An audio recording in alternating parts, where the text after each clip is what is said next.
Ji welcome back dear student. Content theory of motivation के बारे में हम पढ़ रहे थे, जिसमें हमने मास्लो को पढ़ा, फिर उसके बाद ईआरजी थ्योरी के बारे में पढ़ा, फिर उसके बाद हमने मरे की थ्योरी के बारे में पढ़ा। आज हम पढ़ेंगे लर्न नीड्स थ्योरी। टॉपिक को स्टार्ट करने से पहले अगर आपने हमारा यूट्यूब चैनल सब्सक्राइब नहीं किया तो काइंडली उसको सब्सक्राइब कर लें और साथ में बेल का आइकन भी प्रेस कर लें ताकि हर नई आने वाली वीडियो आपको बर वक्त मिल सके। और अगर आपने हमें फेसबुक पर फॉलो नहीं किया तो वहां पर भी फॉलो कर लीजिए।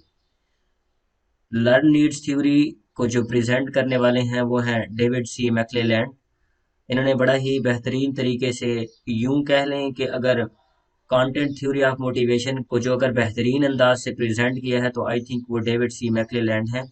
मैक्लेलैंड ने बड़ा ही डिफरेंट तरीके से कंपेयर टू मरे, कंपेयर टू मास्लो और कंपेयर टू ईआरजी जो थ्योरी है, कंपेयर अगर उससे करें तो डेविड मैक्लेलैंड ने बड़ा ही बेहतरीन तरीके से जो है वो प्रेजेंट किया है। ये कहते हैं कि आपकी जो मोटिवेशन है वो बेसिकली तीन फैक्टर्स के ऊपर जो है स्टैंड करती है। एक है नैच, एक है नेफ और एक है नेपो।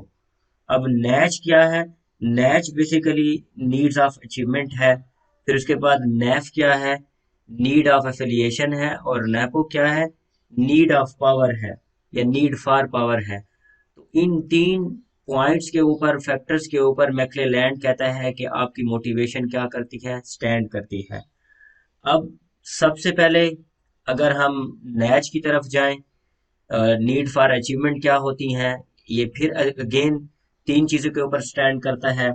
नैच में मैक्लेलैंड कहते हैं कि ये इस किस्म के जो लोग होते हैं, अच्छा इसमें जो एक चीज है, इस थ्योरी में जो एक चीज कॉमन है वो ये है कि ये लर्निंग बेस्ड थ्योरी है कि आपकी जो मोटिवेशन होगी या जो जितना भी प्रोसेस होगा इसमें लर्निंग का एलिमेंट होगा ही होगा। एक्सेप्टेंस है नैच में, नीड्स फॉर अचीवमेंट, एक जो अचीवमेंट का जो एलिमेंट होता है ना वो इंसान को मोटिवेट करता रहता है with the passage of time. ये एक प्रोसेस है, ये इसके अंदर आपको वन डे भी रिक्वायर्ड होगा, वन मंथ भी रिक्वायर्ड होगा, वन ईयर भी रिक्वायर्ड होगा, एक्स वाई जी। उसके बिहाफ पर आपको क्या मिलेगी? मोटिवेशन मिलेगी। करंट ईरा की बात करें या करंट टाइम की बात करें, so this theory will be the best match with current era. आज के दौर के साथ ये थ्योरी बहुत मैच करती है।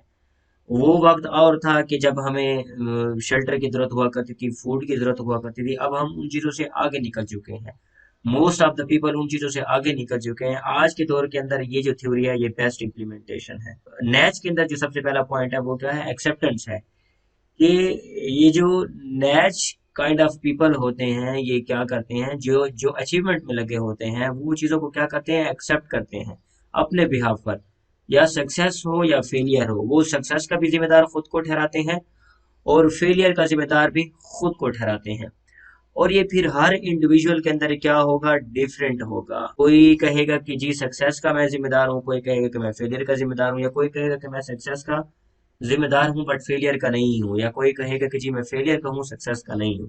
तो ये ईच इंडिविजुअल जो है वो वेरी करेगी। कोई क्या कहेगा, कोई क्या कहेगा, लेकिन एक्सेप्टेंस होगी in term of success, in term of failure. फिर उसके बाद मॉडरेट कंडीशन। अब यूजुअली जब गेम्स खेलते हो ना तो उसके अंदर इजी, मॉडरेट और हार्ड लेवल होता है, तीन लेवल होते हैं, ठीक है।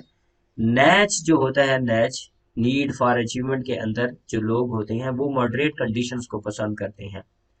वो कहते हैं कि ना तो हम अपने लिए इतनी टफ कंडीशन सेलेक्ट करें जिनको अचीव करना क्या हो, मुश्किल हो, और ना ही इतनी कंडीशन हम अपने लिए सिलेक्ट करें कि वो with the passage of time हम उसको क्या कर लें, अचीव कर लें। जैसे हम कहते हैं ना कि अपनी चादर देख कर पाँव फैलाओ, एग्जैक्टली ये वही टर्मिनोलॉजी इसके ऊपर परफेक्ट बैठती है कि कैलकुलेटिव रिस्क लेना, ऐसा रिस्क लेना जिसको आप क्या कर सके, कवर कर सके। तो मॉडरेट कंडीशन, ना तो इतना हार्ड और ना ही इतना इजी लेवल के ऊपर जाना है, बस मॉडरेट रहना है। फिर थर्ड है फीडबैक।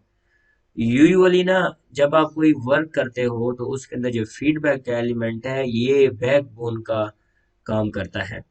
किस तरह? जब नैच के अंदर, नीड फॉर अचीवमेंट के अंदर लोग फीडबैक के ऊपर बहुत ज्यादा बिलीव करते हैं कि आया हम काम किस तरह कर रहे हैं। या इसकी एग्जांपल मैं आपको ऐसे दूं कि कोई भी आप सॉफ्टवेयर सीखते हो, सॉफ्टवेयर सीखने के दौरान आप फिर उसकी रिहर्सल करते हो या प्रैक्टिस करते हो तो आपको पता चलता है कि आप किस हद तक और किस लेवल का सीख रहे हो।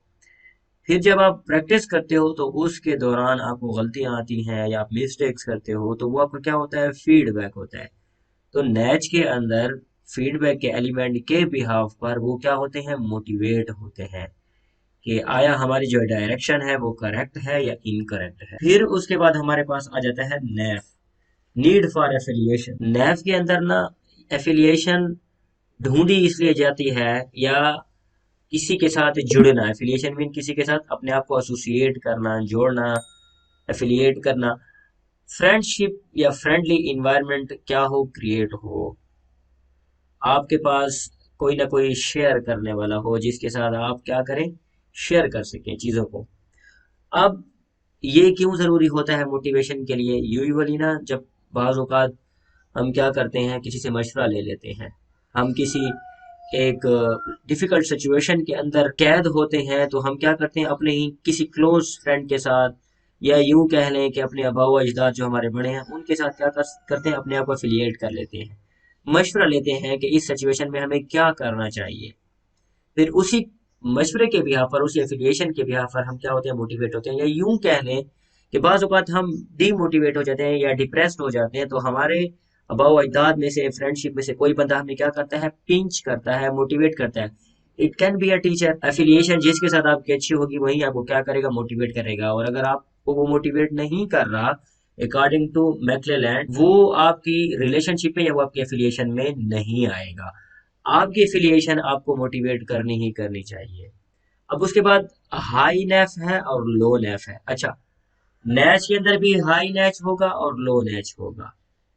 अब जिस तरह मैं इसको डिस्क्राइब कर लूंगा, एग्जैक्टली आपने नैच के अंदर भी यही चीज इंप्लीमेंट करनी है। हाई नेफ लोग वो लोग होते हैं, लेट्स से आप किसी ऑफिस में हो या किसी आप यूनिवर्सिटी में पढ़ रहे हो, तो वो लोग क्या करते हैं कि after the study, university of होने के बाद गैदरिंग कर लेते हैं, इकट्ठे खाना पीना, इकट्ठे गैदरिंग करना, पार्टी वगैरह करना और साथ में घुल मिल के रहना, कंबाइंड स्टडी करना, गप्पे शप्पे लगाना, ये हाई नेफ में आ जाता है।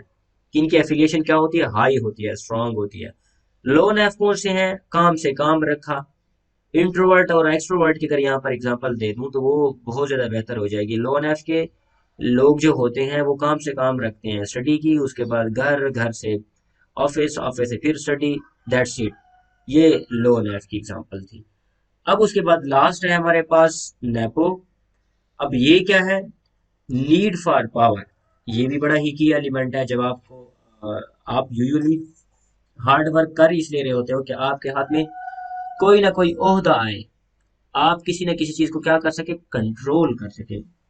अब यूजुअली ना मैक्लेलैंड कहता है कि कंट्रोल जो है ना, कंट्रोल वो इसलिए भी जरूरी होता है कि ताकि आप अपनी चीजों को या अपना पॉइंट ऑफ व्यू रख सके। ये यूजुअली वो लोग होते हैं जो आर्गुमेंट करते हैं किसी के साथ, जिनके अंदर रीजनिंग होती है, या जो ऑर्डर करते हैं या जो आर्गुमेंट करते हैं, वो नेपो में आ जाएंगे, नीड फॉर पावर में आ जाएंगे।